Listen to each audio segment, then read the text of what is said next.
kind of had a rough go at the end of last season. Yeah, it sucked. But you're here, so we assume you're going to be in the next season. Yep. How? I am working as, I guess the technical term is extra. I am a dead body,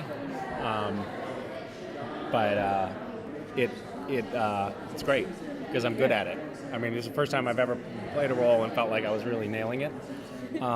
So yeah, I'm going to be dead for.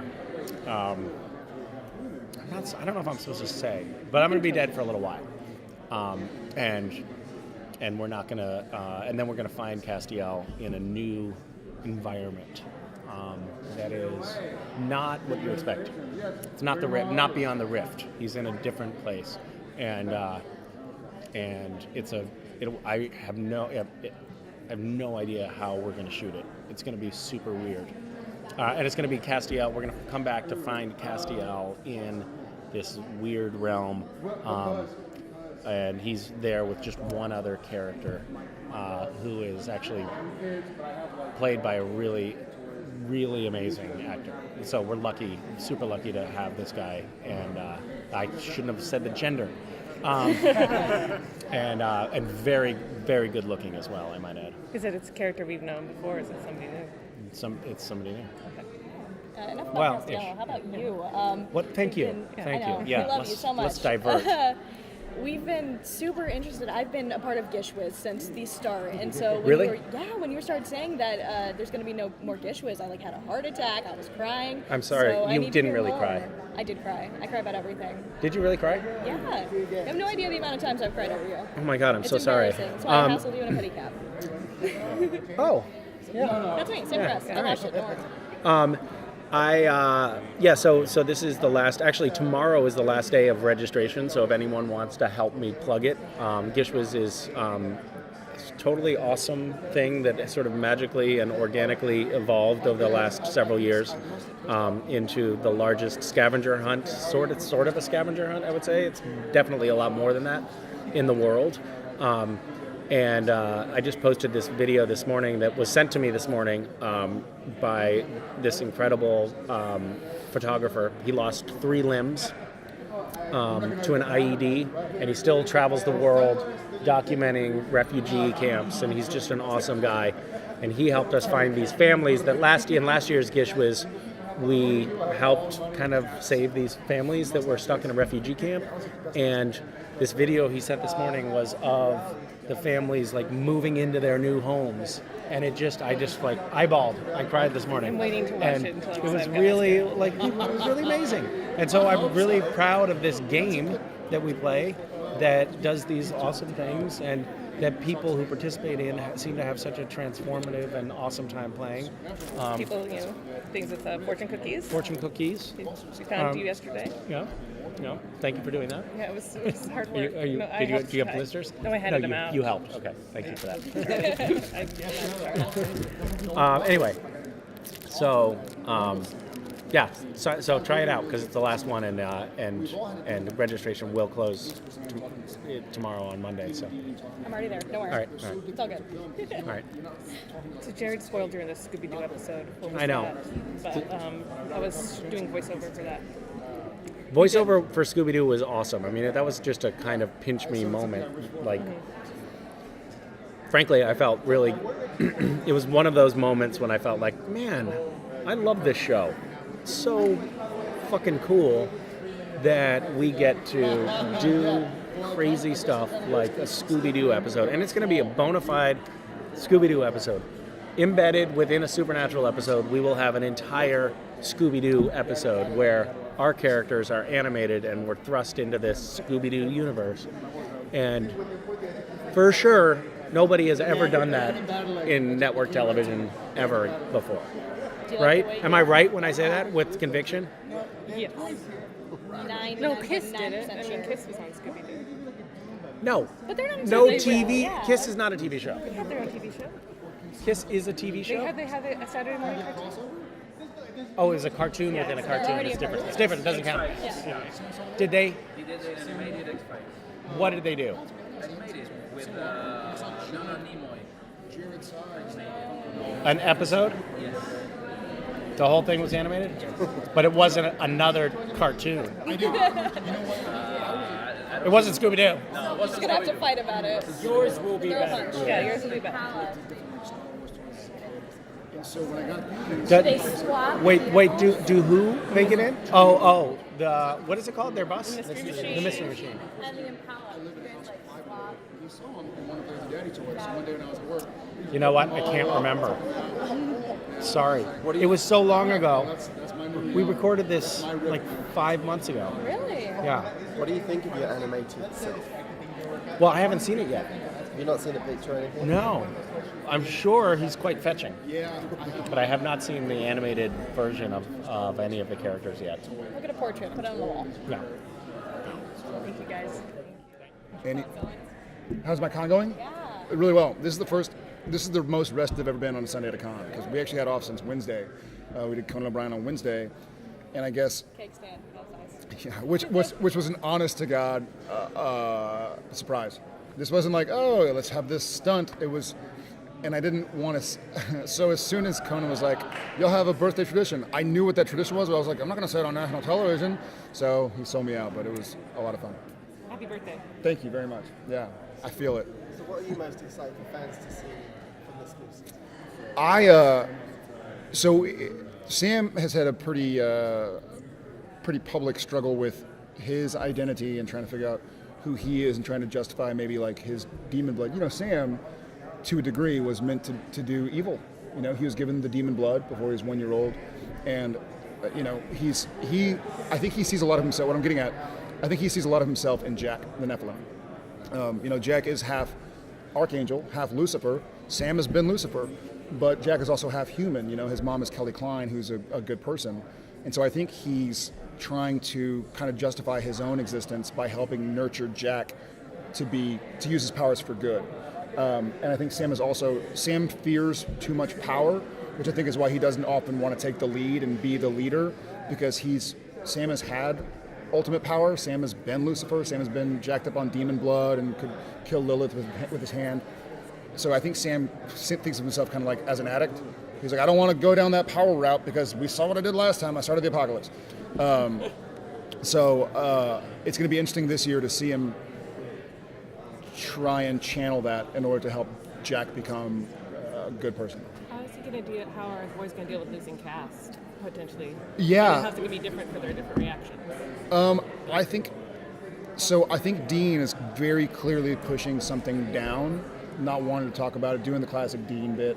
And Sam, honest to God, he's heartbroken, but I think he's so worried about Jack that it's almost like, you know, if I punched you in the arm and then cut off your leg, your arm would hurt, but you'd be focused on, you know, you'd be like, I'll get back to that. So I think Sam is heartbroken. He didn't have the same relationship that Dean did with Cass, but he did love Cass and vice versa. So they're dealing with it and trying to find a way to get him back. How do you think they're gonna cope with the loss of Dear Crowley, your favorite demon? Again, I think same answer for Sam, where he's focused on something else. But I think it's almost like they felt with like Bobby when Bobby passed. And not that Crowley was the same as Bobby, but Crowley sacrificed himself for the boys. It was like a very what's the word? It's like a Snape kind of, you know what I mean? Like, is he evil? Wait, at the very end, he dies like sacrificing himself for the greater good. Yeah, redemption. It's a great redemption story. So they're bummed, but it's almost like I've said often about how I personally, Jared, feels about when Bobby died. Like, I hated seeing Bobby go, but what a great way to go. Like, the episode was fantastic, and he kicked ass. And yeah. So we know they lost Mary, Cass, and Crowley. You know the boys would probably try to get Cass and Mary back. Do you think they would also try to get Crowley back as well? I think they would. I think they will. First things first, I think, Mary and Cass. But I think they would even try and go like, you know, Crowley kind of showed his true colors because he denied it. You know, you again. But he had a soft spot for us. And so I think they would. I think they'd want to. But then again, you wonder, because this whole speech at the end where he's like, it's torturous. Like, I don't want to do paperwork and be to go out like this. Like, let me out of here. Like, I'm done with it. I've been doing this for years and years and years. So he kind of like, you know, he's probably hiding under a hole somewhere. Like, Don't save me. Don't save me. Please don't. Yeah.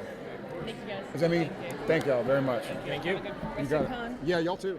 We start off with the Scooby-Doo episode. Everyone's gagging to see it. What excites you about it? What details? Well, I mean, I haven't seen any. They're still working on the animation right now, so I haven't seen the story play out. But they're right. I'm obviously very excited to see how it plays out because I know that when we did the voiceovers for it, that it was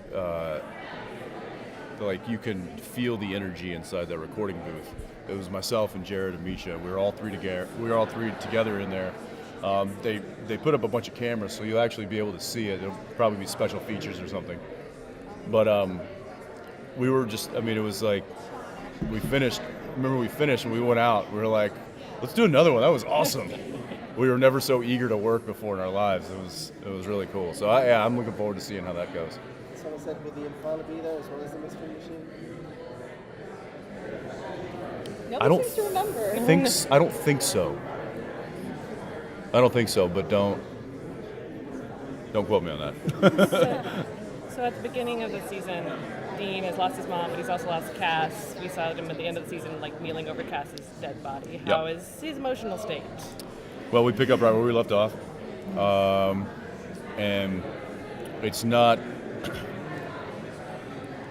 It's almost at this point. It's just there's too much for him to process from an emotional standpoint of what just happened. So he feels like the one thing he can do that he knows he can do is he can go take care of what he believes is a threat, which is Lucifer's kid that's inside the house. So that's what he does. He's like, I can't deal with this right now. It's too much. I'll have to deal with it some other time, but what I can deal with right now is neutralizing a threat. So that's really what he does, and he's gonna try to bottle it up, which is what he does, and eventually it'll come crashing out, I'm sure. So going off of what Jared said, he said that Sam feels sort of protective over Lucifer's kid, and you seem to be the very opposite of that. Do you feel Dean? Does Dean feel threatened by the kid at all? Yes, he's half Satan.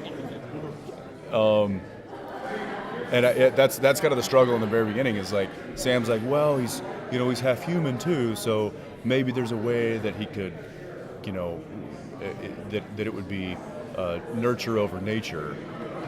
And Dean's kind of like, no, let me shoot him in the face. So it's going to be some interesting parenting skills. We've seen that before with the Antichrist. Was that season 3 or 5? Yeah. 5? Was it 5? Yeah. Are there parallels there, or are we just not going to talk about it? Probably not going to talk about it. Do you see a happy ending for Dean when the series wraps up, or is he going to go out guns blazing? What would you like? I don't think a happy ending is in the cards for Dean. I think there might be a satisfied ending, and it's probably going to be guns blazing, or it's going to be.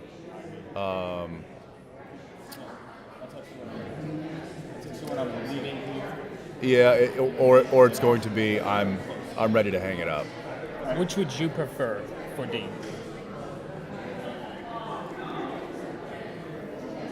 I don't know. It's if you'd asked me this 4 years ago, I would have been like, oh, guns blazing, absolutely. But the hanging it up to me seems like a much more interesting and emotional ride, especially if, say, Sam was gone and Dean decided not to try and bring him back, or can't bring him back, and he's decided, well, I'm done with it all. That to me would be more heartbreaking than him going out guns blazing. So I always think like that's a story I would want to watch. The guns blaze, Butch Cassidy Sundance. Yeah, that's cool. That's fun. That's got a nice ring to it. But for my money, I think I would want to see a heartbreaking story. That just makes for better TV. What's that? I'm almost sad. Yep. See. Yeah. When that was the season premiere, what went through your mind when you read the script? The first thing that went through my mind was, damn it, we're picking up right where we left off. Really remote location. Well, I thought, and I mean, this is, I probably should have made this suggestion to the writers before they got back into the writing room, but I was like, listen, opportunity. Jared and I tend to grow facial, we grow our hiatus beards out. You could come back, and we could have been like, 3 months had passed, and we're in a depressed, yeah, like we're skinny, and we're, haven't eaten, and we're all disheveled, and you could do that, but no, we had to come right back to the very moment that we left off. It was what I thought was, here we go again, game on. With your own ideas on that, do you think you'll be directing more episodes this season? Because I personally love your directing. Thank you. No, I passed this year on directing. They've already filled up all the slots. Just because I've got a couple new babies at home. I'm just trying to spend as much time as I can with them. Hey guys, thank you so much. So season 13, tell us everything. Okay, so step one, puppies. Puppies as far as I can see.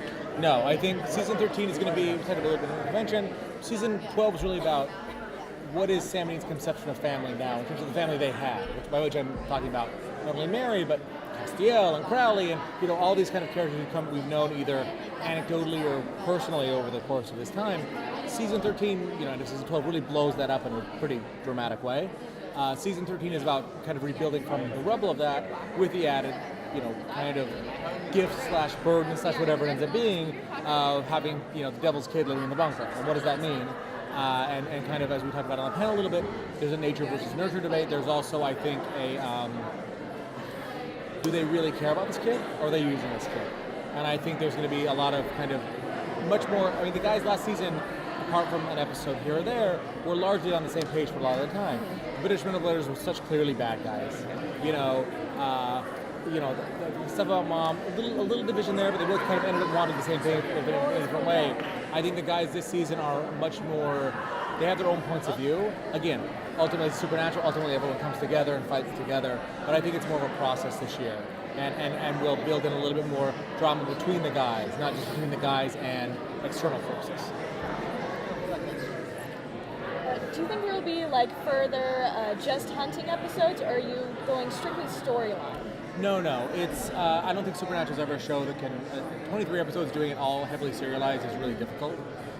We always, and I love personally, and I love to write them, kind of the really good short story, fun episodes. I think we have, last season we handed off a lot of plot. Even our standalone episodes had a fair amount of plot as things went forward. I think this season, even in our standalone episodes, episode 2, episode 3, episode 4, there's a lot of emotion that's carrying over, and a lot of kind of where is Sam and Dean now? Because there was not this, last year at this time, we were introducing the British letters and Mary, and there was a lot of new variables we were bringing in through the first 7, 8 episodes of our season. This season there are fewer variables, they're still important, still big, but it allows us to have some fun and go off and do some fun things, which is always what we want to do. And then obviously kind of the biggest, craziest standalone we're doing this year is the Scooby-Doo episode, which will be completely standalone. Yes. Yes, that's incredible. We were actually going to ask further questions about that. Can you tell us more about that? Yeah, We know Jared and Jensen and Misha are going to be in it. Yes. That's all we know so far. Yeah, so basically what happened was I have a really good friend of mine, and animation on Supernatural's had a weird history, basically. So I remember being back in season 5 at Eric, Kripke, and Benedza were talking about, could we do an animated episode? Could we do even an animated element? You know what I mean? Like a Roger Rabbit type. And the book talks, or something along those lines. But doing that from scratch is really difficult. There's not an infrastructure for it, things like that. So it kind of, we'd been raised 3 or 4 times, and been batted back 3 or 4 times. We did Hunter Heroikai, right, which kind of had, cartoon logic in the real world, basically. And we thought, okay, well, that's pretty much all. That's, it's scratched. And then about November of last year, I had a friend of mine call me, Jeremy Adams, who ended up co-writing the animated episode. And he was like, have you guys ever thought about doing a Supernatural Scooby-Doo crossover episode? And I was like, no, but we really should have thought about doing that many years ago. And so we went to Warner Brothers Television. We're like, it's all in-house Warner Brothers own Scooby-Doo. We're really interested in doing this. Would you support us doing this? Because animation takes such a huge amount of lead time.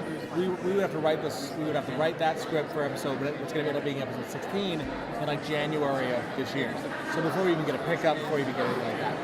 Warner Brothers, to their, because they love the show and they trust us, they said yes. So we wrote the episode, then we're like, okay, basically as soon as we get our pickup, we'll start animating. We got our pickup early this year. I think we got it January, February, so really early, and we've been a part of that process. So the guys have recorded their parts. We've seen a very rough animatic of it, and just, the Warner Brothers animation people are soulmates, and they're just like these incredibly talented people. And I think it sees it being both a really good episode of Supernatural and a good case and things like that, but also obviously having some fun with kind of just, crashing these worlds together in I think a really fun way. Can you tell us a little bit about the Wayward Sisters spin-off? Yeah, so Wayward Sisters is something that, the first time we kind of talked about it internally was, it's way back when, we first introduced Claire. Alex had already been part of Joey's family at that point, and we're like, if we send Claire, that's something. It's taking these really strong characters and kind of putting them together. And then Brianna came in, and Brianna became a part of that as well. And then, we basically went to the CW Warner Brothers, and we have these really, really strong characters. These characters that they add so much to the show every time we bring them in, but we feel there's more stories to tell here, and there are different types of stories to tell. Because, Wayward Sisters, Superman is a road show. Wayward Sisters will be based in Sioux Falls, and it's this group of people coming together, becoming a family, and it's it has the DNA of Supernatural in terms of the genre. It's about family, but it puts we think a really interesting spin on it, and using these characters people really love, and they were on board, and so they've given us a green light to do it, and we started, and then in addition to our kind of 4 core characters, we'll be adding 2 new characters, one starting in episode 3, and the other will appear in episode 9. There was a lot of fan support for that. There's been the Wayward Daughters fan support. Was that a factor in bringing this show? I think, look, when you can go to Warner Brothers and you can say, like, look, this show doesn't exist yet, and it's getting this much activity, it only makes it look better.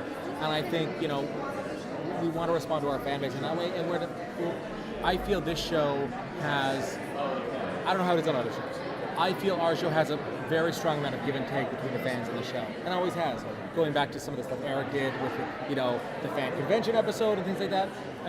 Not that I'm saying everything's always peaceful on the two sides, but I think there's a lot of communication, and so we certainly heard that, and it's something we were excited because it's something we had talked about internally. Just to see people pick it up on their own was really, really gratifying to us.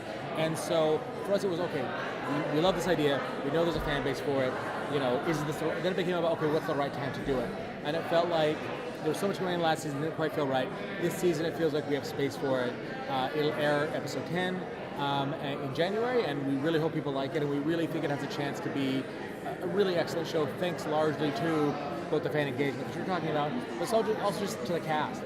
Kim and Brianna and Catherine they're amazing. We brought Kim in to read with Clark, the new girl we just cast today, and just to see Kim do that and have that role, like she's a great actress, and I think this will give every one of them a chance to shine in a way that being guests on Supernatural, you're limited in some ways. It's still about Jared and Jensen no matter what. So I think this really opens up a lot of really cool doors for them, and we're just very hopeful people like it and respond to it, and we get to do more. All right. Then the other 2, we just cast her. Her name is Clark Bacco, and she will play. She has psychic ability. She's, for those who are really deep inside baseball, she's Missouri Mosley's granddaughter. Is Loretta Devine coming back? She will be in episode, episode 3 coming up. I'm just going up to shoot that tomorrow. And I won't give you how she ends up with Jody, but she does. Not Missouri, but the daughter. Patience is her name. It's not a road show the way Supernatural is. There'll be more staying in one place, and there'll be kind of like a hellmouth situation that happens, and it's 4 kick-ass women fighting supernatural entities. That's what we like to hear. Yeah. When it comes to this new upcoming season, what are the underlying themes? Are there any sort of themes that we're pushing? I think last year, if it was about the family coming together, this year it's the family trying to deal with getting blown apart, and how the boys approach it. Pretty much I think every year when we talk about what we want to do, it always it always starts with what's the emotional story for the boys. And once we kind of settle on that, then the story grows out of that. So where we ended last year with Mom getting sucked into the alternate universe with Lucifer and Cass getting stabbed and Crowley killing himself, all these things that, you know, from kind of this extended family they had last year, now it's kind of just down to the two of them and, of course, Lucifer's child, which is, you know, brings its own set of problems. So it's really very much about their emotional journey through trying to, you know, if Mom is alive, can they get Mom back? Dean's feelings that why even try? She's dead. Sam's feelings that we don't know that, we have to try. So yeah, I mean, it's a bit of an emotional roller coaster for both of them, and this season's probably a little smaller in scope than in the Men of Letters business, but a little more personal, and we're sort of happy to tackle that. Yeah. Will we see any more of the Men of Letters? The British Men of Letters? Yes. Maybe, but not in the way that we saw them with this great set that we built, which we don't have anymore of it. It blew up. But maybe individuals from the British Men of Letters, but pretty much that as a main story is pretty much done. Teased us with Bobby Singer on the other side of that alternative universe. Are there any other characters that you can tell us that might reappear on that side? Well, we're just starting thinking about that. We don't have anybody specifically. We have a character, and I don't want to give away too much. You know, I said this at one of these tables one year, and everybody went, "Ooh, we have a scoop!" And I go, "What did I say?" We have one character who's coming back, but not in the form of the character that we knew before. So not everybody is the same in the alternative universe. Lucifer there is not Lucifer, our Lucifer. So when this Lucifer goes into that alternative, they don't know who he is, and they don't much care. So, you know, but yeah, there will be some returnees, but I can't really tell you who they are right now because, frankly, I don't know. With production on the spin-off happening, how are you looking at this season overall? Are you setting up seeds for another season, or are you going to throw everything out there and pick up the pieces if you need to for another season? We'll probably do that unless it's somewhere along the line they say, well, you know, you're done this year. I mean, I think everybody who works on this show and has worked a long time in the show, and nobody longer than me, we'd like to end it when, you know, knowing when we can end it and give it a final episode that has finality to it. But we don't know that, so we're just going to go along and do what we do. I mean, oftentimes we set up cliffhangers at the end of a year where we don't know how the hell we're going to get out of them. But we think it's a good challenge, so we say, okay, we'll do this, and then we'll figure out what to do, you know, as we start. This year was no different. I remember I directed the last episode of season 7. Sarah Gamble wrote Dean stuck in purgatory and losing Castiel, and then Sarah was leaving, and I said, "It's great. It's a wonderful episode. You got any ideas what we're supposed to do?" She goes, "I'm not here anymore. You're on your own." But Jeremy Carver and I came up with some interesting stuff, and we thought season 8 was really a good season. So we just keep presenting challenges to ourselves and hoping to, you know, live up to them.